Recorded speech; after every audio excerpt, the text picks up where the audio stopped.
but I don't think the trading was perfect. I was patient and took my stabs. I've been waiting for this day for quite some time.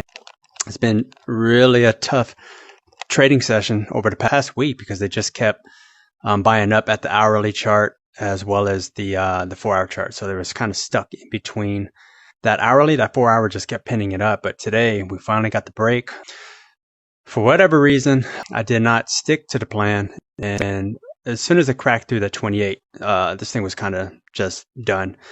And interesting enough that if you don't catch it early, because look, I mean, I started shorting this thing right in that area. I took a little loss here. I played a quick bounce in pre-market. I didn't have much follow through, so I got out of there for a little small win. And then I started shorting this thing. I had 35 level here, and I should have waited, but got a little over anxious, and it happens. This is considered a chase right here. We had this flag forming. I stopped out on the flag, so gave back my pre-market win. A little bit negative at that point, but this is where it got interesting. I had that 35 level here up top, and I shorted it, and I took quick targets, and I re-shorted it. Took more quick targets, and on the correction, shorted it, took more quick targets.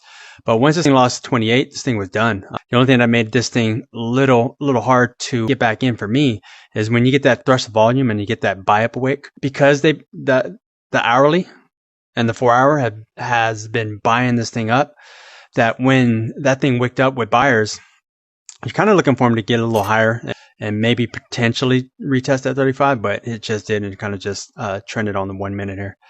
And I sat back. I really exercised patience on this because this is the area I would have taken a shot and it would have worked. But, you know, I was looking for that turning point that it was just going to grind up.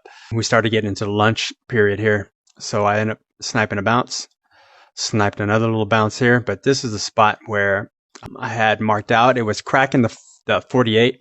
And I think I had 98 level. Yeah, I had the 98 level here, and it broke just under it.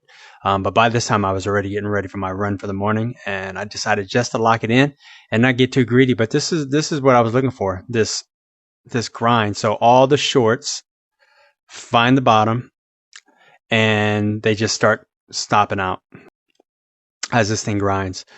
And so I didn't get any of this long here, but that's what I was waiting for. So now I may just lock it in and just get at them next week. But if this thing pops back into like 48, or I'm sorry, 48.28 up here by the 4-hour, it has to come up with some volume and run the rest of these shorts out of here. That probably has their stop sitting, you know, at that break up there at 28. The buyers would have to really pin this thing up and go for it. So unless we come back, crawl back around, I don't know if we're going to be able to get back down to that 48.01, but anywhere from like 48.06, 07, I'll look at. But we're getting close to the target, this hourly target here. We're going to get some selling pressure once we get there. But 07, 06-ish, I'll be looking at. But if we get down to that 01, we got a lot of extension here on the 4-hour. So anyhow, just going to sit and be chilling in the chill zone until I let the price come to the area that I'm interested in.